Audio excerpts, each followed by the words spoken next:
Fala galera, mais uma vez eu, Alexandre Magalhães, na resenha com Magalhães, para falar dos times do futebol brasileiro dos campeonatos que estão em curso. Brasileirão 2024, 23ª rodada, chegou ao final nesta segunda-feira, dia 19 de agosto de 2024, com empate entre Vitória e Cruzeiro em 2-2, com polêmica. A arbitragem influenciou diretamente no resultado de 2-2 entre Vitória e Cruzeiro. Rodada essa no meio de Sul-Americana e Libertadores. Essas rodadas, né, no meio de Copa do Brasil, Libertadores, Sul-Americana, essas rodadas, eu não vou falar que são rodadas mentirosas, que são resultados mentirosos, mas são rodadas onde a isonomia, o equilíbrio, que já não é muito, acaba por completo. A gente está vivendo, já há alguns anos, um campeonato, um calendário, né, em um campeonato brasileiro, que a isonomia é muito pouca. Não existe equilíbrio. O que seria equilíbrio? Isonomia. Eu não vou nem cobrar o mesmo número de jogos, tá? Não vou nem cobrar o mesmo número de jogos, porque como tem campeonato regional, vai ter times que vai fazer mais jogos do que outros. Então, mas no Campeonato Brasileiro, o Campeonato Brasileiro tinha que dar a condição de equilíbrio. De que, no meio dessas competições, não ter jogo do Campeonato Brasileiro. No meio de Copa do Brasil, não ter jogo do Campeonato Brasileiro. No meio da Libertadores, não ter jogo do Campeonato Brasileiro. Exemplo, tivemos semana passada a rodada da Libertadores e da Sul-Americana. Primeiro jogo das oitavas de final. Nesse final de semana, não tinha que ter jogo do Campeonato Brasileiro. Para os brasileiros se prepararem para a segunda partida. Porque aí, resolvendo isso, na próxima, quando voltar ao Campeonato Brasileiro, tá todo mundo com o mesmo time. Com o time principal, com o time completo. Lógico, vai ter time. Tem jogador expulso, jogador suspenso, jogador machucado. Mas não vai ter que poupar ninguém por causa disso. Esse seria o cenário ideal. Mas isso não acontece. E nunca vai acontecer. O Campeonato Brasileiro tinha que estar todo mundo jogando sempre com o seu time principal. Dentro do possível. É óbvio. Mas como isso não acontece, o desnível aumenta. O desnível aumenta.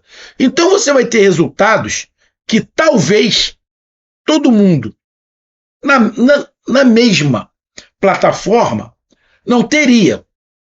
Mas, cara, isso sabe quando vai acontecer? Nunca. Isso não vai acontecer nunca. A não ser que acabem com os campeonatos regionais.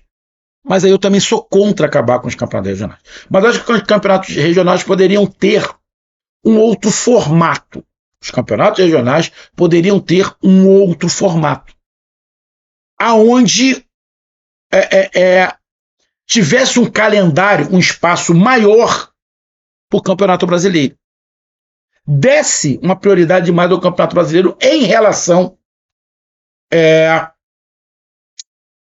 ao regional. Mas isso não vai acontecer. Então, mais uma rodada no meio dessa confusão.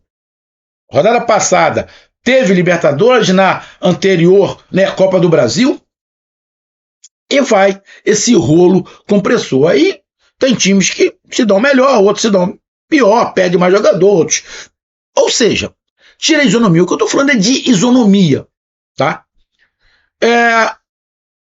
E tivemos alguns resultados normais, outros inesperados, outros que a gente sabia que ia acontecer, mas é mais uma rodada aonde pode definir o campeão, pode definir a rodada, e o rebaixado falar, porra, naquela rodada eu deixei de ganhar 3 pontos porque eu tive que poupar o meu time. Ah, mas então você priorizava o Campeonato Brasileiro e cagava para a Copa do Brasil, Libertadores e Sul-Americana. Sabe que isso é muito difícil de acontecer, a não ser que o time esteja rebaixado, esteja lá embaixo, igual o Fluminense, Corinthians, o Grêmio. Então é mais uma rodada complicada de você tirar como parâmetro para o restante do campeonato. Então vamos lá para a gente fazer o nosso resumo do que aconteceu nessa rodada, de como terminou a classificação e rapidamente quais são os confrontos da outra rodada, com as decepções e destaques. Então vamos lá, galera, para a gente falar logo sobre isso. Então peço a você, meu amigo torcedor brasileiro que acompanha o canal Resenha com Magalhães, eu peço que você curta, compartilhe, inscreva-se no canal, dê o seu like, ative a notificação, coloque nos comentários, entre no nosso WhatsApp, que está aqui embaixo na descrição do canal, você vai lá do seu nome, o time que você torce, que eu coloco você no grupo do seu time, só para lembrar, para falar de futebol, não é para falar de política e nem de religião. Se você quiser ajudar o canal a crescer, você pode dar através do Pix, que é o número do nosso WhatsApp, você pode dar através do Superchat, quando estiver fazendo live, e você pode dar através do clube de membros do canal Resenha com Magalhães, aqui embaixo de azul. E agora você pode ajudar através do Valeu, que é esse coração com cifrão que está do lado compartilhar. Mais uma coisa, não deixe de se inscrever no canal, porque mais da metade da galera que acompanha o canal não é inscrito. Então dê essa moral pro canal, inscreva-se no canal. Então vamos lá, galera. Bom, tivemos Grêmio 0, Bahia 2. Bom, Grêmio na Libertadores. O Bahia não está na Libertadores, ou seja, o Bahia se classificou na Copa do Brasil em cima do Botafogo, e aí descansou, né? Descansou. O Grêmio jogou contra o Fluminense e o Bahia descansado. O Bahia descansado, com o time completo, é forte. Se jogasse com o time completo do Grêmio, já seria parada dura, e nesse momento, para mim, o time do Bahia é melhor do que o do Grêmio. E aí o Renato tem que escolher Libertadores ou Campeonato Brasileiro. O Grêmio está lá embaixo, brigando contra o rebaixamento. Mas o Renato entende, né, a comissão técnica entende, que o Grêmio tem time para não cair, né, e vai lutar pela Libertadores. E resolveu poupar jogadores. Bom, quem viu o meu vídeo dos palpites sabe que foi que eu falei. Se o Grêmio fosse com time reserva ou misto, o Bahia iria triunfar. Estão lembrados? E eu disse, se o Grêmio for com o time completo, dá empate. Porque para mim, o Bahia não ia perder para o Grêmio. Não ia perder para o Grêmio. Como foi com o time misto e reserva, o Bahia triunfou. Para mim, normal o triunfo do Bahia em cima do Grêmio. Ainda falei, para mim o Grêmio tem que ir com o time principal. O Grêmio não pode priorizar a Libertadores nesse momento. A situação do Grêmio não é das mais confortáveis. Mas, irmão, cada cachorro que lamba a sua. Então, para mim, resultado normal. Atlético Mineiro 1, Cuiabá 1. Atlético Mineiro, mesma situação. Libertadores, Cuiabá na parte de baixo da tabela. Não está disputando Sul-Americana e Libertadores. Cadê, rapaz? Aqui. Deixa eu pegar aqui.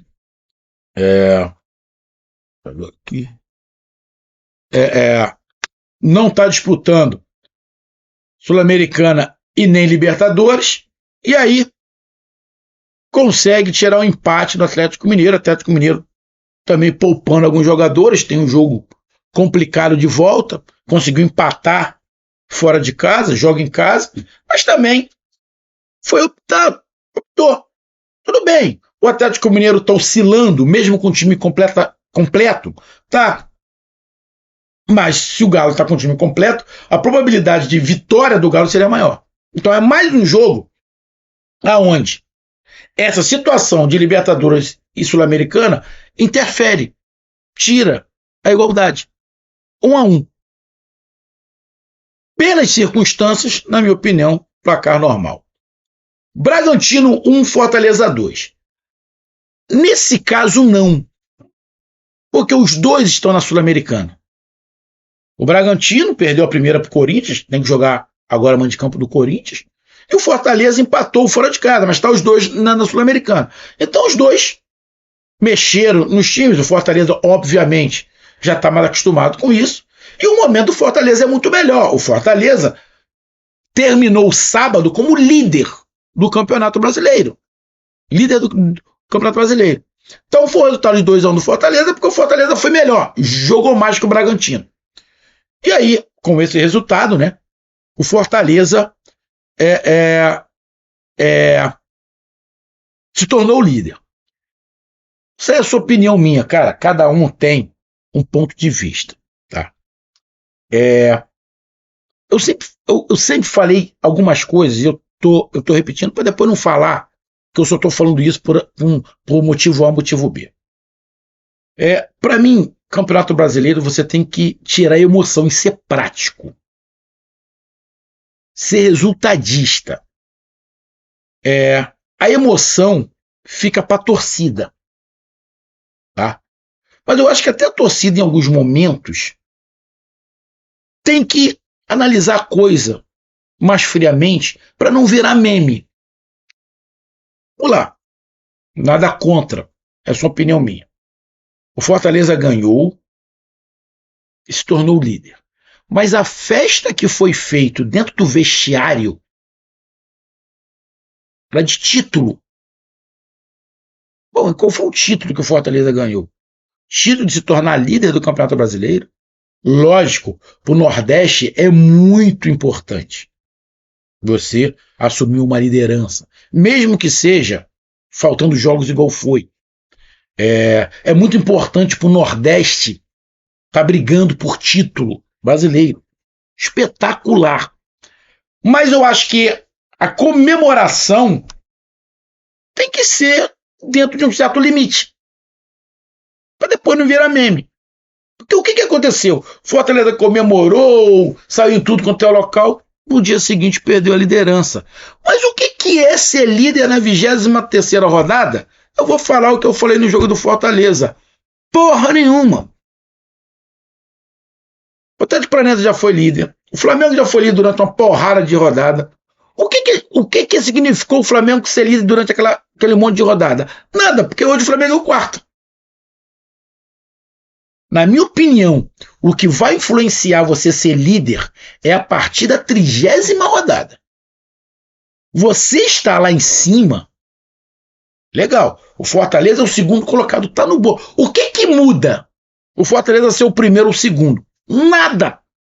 Absolutamente nada. Tá na briga pelo título. Então o que eu tô falando, isso aí é de mim. Tá? De mim. Eu tô muito frio. Desde que eu criei o canal, eu fiquei muito frio. Lógico, eu tenho emoção, mas eu coloquei a emoção de lado. Eu penso em números. Aí eu vejo as torcidas comemorando vitórias de 3 pontos. Que vale 3 pontos como qualquer outro. Como se fosse título. Para alguns times eu entendo. No caso do Fortaleza, eu entendo a comemoração dos jogadores. Da torcida, eu entendo. Não é toda hora que você está vendo Fortaleza brigando cabeça a cabeça pelo título. Não é. Então eu entendo. Eu só não acho que tem que ter exagero. Principalmente dos jogadores. Mas eu entendo. Eu entendo. Vitória justa do Fortaleza sobre o Bragantino. Fluminense 0, Corinthians 0. Jogo ruim. Tá explicado porque os dois estão brigando contra o rebaixamento. Jogo ruim. Não tem nem o que comentar. Não dava nem para ter saído realmente gol. 0-0, jogo ruim. Placar justo. Atlético Goianiense 1, Internacional 0. Internacional não está... lembrando, Fluminense e Corinthians. O Fluminense está na Libertadores e o Corinthians na Sul-Americana. Eles não tem que dar ideia nenhuma para Sul-Americana e Libertadores. Corinthians e Fluminense tem que cagar. O melhor para o Corinthians e o Fluminense é serem eliminados, para não complicar mais a situação. O Corinthians está na zona de rebaixamento de novo. Com o empate, tinha saído. Mas ao término da rodada, o Corinthians entrou na zona de rebaixamento de novo. Então, Fluminense e Corinthians tem que cagar para a Libertadores e Sul-Americana. Atlético Goianiense 1, Internacional 0.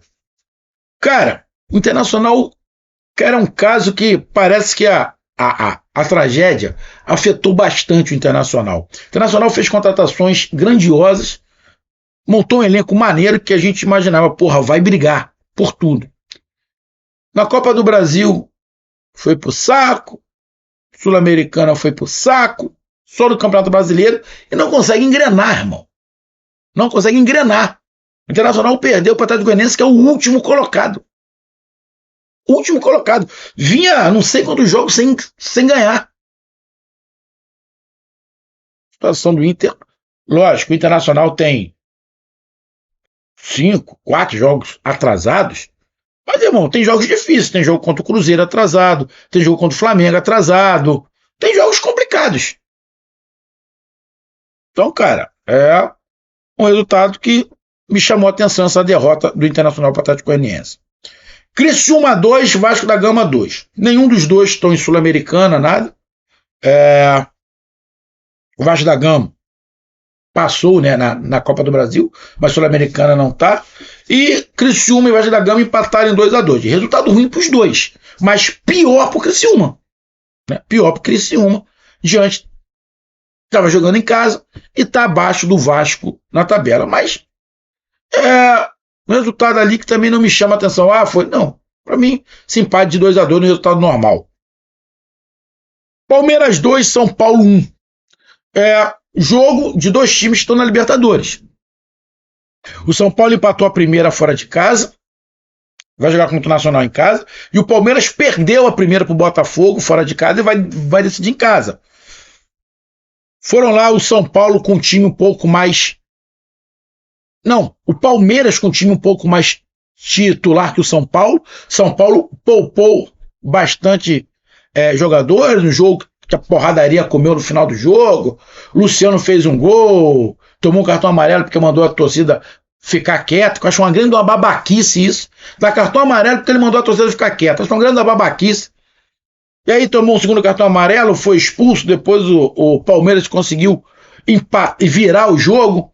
Ou seja, um jogo ali quente que também influenciou, né, porque o Palmeiras poupou um pouco, o São Paulo também poupa um pouco. A gente não sabe como é que seria o jogo se tivesse os dois completinhos, né? Ou seja, o calendário também atrapalha no clássico, né? Porque o treinador tá lá, boto, não boto, eu boto, o cara se machuca, como é que faz? Eu acho horrível esse momento. E o Palmeiras conseguiu, depois da derrota do Botafogo na Libertadores, consegue uma vitória para dar um ânimo para o jogo em casa. E eu vi o jogo um placar justo. Atlético Paranaense 1, Juventude 2. Atlético Paranaense perdeu em casa pro Juventude. Juventude, na D, brigando para não cair. E o Atlético Paranaense está na Sul-Americana. Né? Tem um jogo de volta. Poupou jogadores, né? Poupou bastante jogadores. E tem o jogo contra o Belgrano, né? Na Argentina. A primeira partida foi 2-1 Atlético Paranaense. 2-1 Atlético Paranaense. E aí vai com placar magrinho jogar na Argentina. Aí acabou poupando muitos jogadores e acabou perdendo. Será que se o Furacão tivesse com o time completo, perderia para o Juventude? Era mais difícil. Poderia acontecer, já que o Juventude já surpreendeu muitos times, mas seria mais difícil. Seria mais difícil. Então, mais um jogo aonde esse meio de Libertadores Sul-Americana interfere diretamente. Então, é uma rodada onde tem resultados. Esse é um que talvez não acontecesse. Esse é um que talvez não acontecesse. O do Atlético Mineiro é um que talvez não acontecesse. O do Grêmio com o Bahia poderia ter ocasionado um empate, né? Mas, diante do que foi o jogo, Juventude lá saindo no contra-ataque, para coisa e tal, normal. Tivemos Botafogo 4, Flamengo 1. Cara, a goleada de 4-1 era esperada? Não, acho que não era esperada a goleada. Agora a vitória do Botafogo era. A vitória do Botafogo era. O Botafogo ganhou do Palmeiras e vai com a vantagem do empate para São Paulo. O Flamengo ganhou lá do Bolívar. Só que o Flamengo vai jogar a 4.000 metros de altitude. O Flamengo perdeu Cebolinha, perdeu Pedro, perdeu Gabigol, perdeu Vinha. 4 jogadores. Você perde o lado esquerdo, né? Você perde o seu centroavante. Você perde o reserva. E um Flamengo muito desgastado. O Flamengo já vem de alguns jogos bem desgastado. Você percebe o desgaste do Flamengo. E aí muita gente vai falar, preparação física, calendário. Aí outros vêm fazer, mas o Flamengo não é o time que mais jogou. O Flamengo é só o 9º time. Irmão, cada time tem uma característica. Tu não pode falar, o time tal jogou 70 vezes, o Flamengo jogou 40. São desgastes diferentes, irmão. São situações diferentes. Cada um é cada um. É igual o seu pai tem um problema, não necessariamente você vai ter o mesmo problema do seu pai. Pode até ter, mas não necessariamente que cada corpo é um corpo. Então, cada time é um time, parceiro. Então, a vitória do Botafogo, na minha opinião, era certa. Quem viu o meu vídeo, os palpites, eu falei. Se o Flamengo e o Botafogo forem com times completos, na minha opinião, pode dar empate ou Botafogo. Por quê? O completo é o Flamengo com esses desfalques. O Botafogo tem desfalques? Tem. Só que o Botafogo já está jogando sem esses jogadores que se machucaram já há algum tempo. O Botafogo está sem o Eduardo já há algum tempo. O Botafogo está sem o Júnior Santos já há algum tempo. Então já botou jogadores que já se encaixaram. E chegaram jogadores contratados que já encaixaram. O Flamengo perdeu os jogadores na última rodada. Ou seja, o Flamengo teve que juntar outros jogadores para tentar jogar contra o Botafogo. Então, a situação do Flamengo era diferente. E aqui não é choro.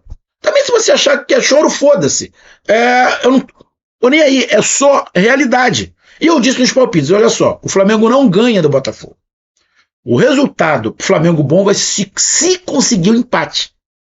Mas de qualquer situação, se for reserva do Flamengo contra a reserva do Botafogo, para mim é dar Botafogo empate. Se for titular do Flamengo hoje contra o misto do Botafogo, ia ser complicado. Então, para mim, de qualquer maneira que fosse montado os times, na minha opinião, nesse momento o Flamengo não ia ganhar. Por quê? Primeiro, por causa dos desfalques, do time que não está encaixado com essa quantidade de desfalques, e um outro detalhe. Os jogadores do Flamengo têm muito mais preocupação com o Bolívar, apesar de ter ganhado de 2-0, do que o Botafogo com o Palmeiras. O Botafogo vai para São Paulo. Pô. E o empate é do Botafogo. Magalhães, mas o empate também é do Flamengo. Só que o Flamengo vai jogar na altitude. E na altitude é complicado. Todo mundo sabe. Então, cara, e aí? O Flamengo ainda teve a situação. Rascaeta se machucou, talvez não joga a Libertadores. Já são 5 jogadores. Gerson parece que sentiu. Ou seja, uma desastre total, ainda tomou 4-1. Placar justo. E na verdade o Flamengo poderia ter até tomado demais. O Flamengo poderia ter tomado demais. Aí tem a situação do Tite, de reclamar fora Tite, pra coisa e tal. Cara, eu não sou fã do Tite. Quando contrataram o Tite, eu falei, olha só, eu não gosto do Tite. Eu não quero o Tite no meu time. O Flamengo acabou contratando o Tite. O Tite tem as suas características. Bom, essa é a característica o Tite. Irmão, nunca um treinador que é reativo, a hora que está em dificuldade, ele não vai botar o time para cima. O treinador reativo, quando tem dificuldade, ele vai puxar o time para trás. É diferente do treinador que é ofensivo. O Diniz nunca iria fazer as substituições que o Tite fez. O Jorge Jesus nunca ia fazer as substituições que o Tite fez. O treinador do Botafogo nunca ia fazer as substituições que o Tite fez. Porque são treinadores ofensivos. Tem um outro ponto de vista. Então, cara, para mim, 4-1 Botafogo foi um resultado que me chamou a atenção. Porém, diante do que for o jogo, o placar, Flamengo tem que lamber os beijos que poderia ter tomado demais. E Vitória 2, Cruzeiro 2, para mim um placar justo, mas teve interferência do árbitro, que o segundo gol, o gol de empate do Cruzeiro estava tomando de 2-0, o gol de empate do Cruzeiro, houve uma mão do jogador do Cruzeiro no início da jogada. E o Marcelo Henrique, né? Marcelo de Henrique, sei lá. Não deu e o VAR também não chamou. Para mim, garfaram o Vitória. Garfaram o Vitória. Porque o Vitória estava com o time completo, o Cruzeiro com o time misto. O Vitória teve um jogador expulso no primeiro tempo e aí mudou todo o cenário, mas para mim um placar normal. Então a decepção para mim é o Flamengo, que tomou a goleada do Botafogo, obviamente. E o destaque para mim é a vitória do Atlético Goianiense em cima do Internacional. O destaque, Atlético Goianiense 1, Internacional 0, o Atlético Goianiense ganhando do Internacional por 1-0. Então o destaque é o Atlético Goianiense. E a decepção para mim é a derrota do Flamengo para o Botafogo, mas já era esperado. O que não era esperado era o placar elástico de 4-1. Então decepção Flamengo e o destaque o Atlético Goianiense. E a classificação. Bom, ao término da rodada, o Botafogo está na liderança com 46 pontos em 23 jogos. O Fortaleza é o segundo colocado com 45 pontos em 22 jogos. O Palmeiras é o terceiro com 41 pontos em 23 jogos. O Flamengo é o quarto com 41 em 22 jogos. O Bahia é o quinto com 38 pontos em 23 jogos. O São Paulo é o sexto com 38 pontos em 23 jogos. O sétimo é o Cruzeiro com 37 pontos em 22 jogos. O Atlético Mineiro é o oitavo com 30 pontos em 21 jogos. O nono é o Atlético Paranaense com 29 pontos em 21 jogos. O Vasco é o décimo com 28 pontos em 22 jogos. O Juventude é o 11º com 28 pontos em 22 jogos. O Bragantino é o 12º com 27 pontos em 21 jogos. O Internacional é o 13º com 25 pontos em 19 jogos. O 14º é o Criciúma com 25 pontos em 21 jogos. O Grêmio é o 15º com 24 pontos em 21 jogos. O Vitória é o 16º com 22 pontos em 23 jogos. O Corinthians na zona de rebaixamento é o 17º com 22 pontos em 23 jogos. O Fluminense é o 18º com 21 pontos em 22 jogos. O Cuiabá é o 19º com 18 pontos em 21 jogos. E o último colocado é o Atlético Goianiense com 15 pontos em 23 jogos. O destaque para mim da classificação, obviamente, é o Fortaleza, que foi líder por um momento nessa rodada e termina na segunda colocação com 45 pontos, um ponto a menos que o líder e um jogo a menos. O Fortaleza tem um jogo a menos que o Botafogo. Ou seja, se você for pegar a pontuação por número de jogos, o líder na porcentagem seria o Fortaleza. Beleza? Então tá aí o meu resumo. Um grande abraço. Só para lembrar aqui rapidamente, né? A próxima rodada. A próxima rodada, a rodada 24, no final de semana. Jogos sábado, domingo e segunda. Teremos Atlético Goianiense e Juventude, Palmeiras e Cuiabá, Atlético Mineiro e Fluminense, Bahia e Botafogo, Criciúma e Grêmio, Fortaleza e Corinthians, São Paulo e Vitória, Internacional e Cruzeiro, Flamengo e Bragantino e Vasco da Gama e Atlético Paranaense. Bons jogos também na próxima rodada. Então tá aí o meu resumo, um grande abraço, até mais, valeu, tamo junto, fui!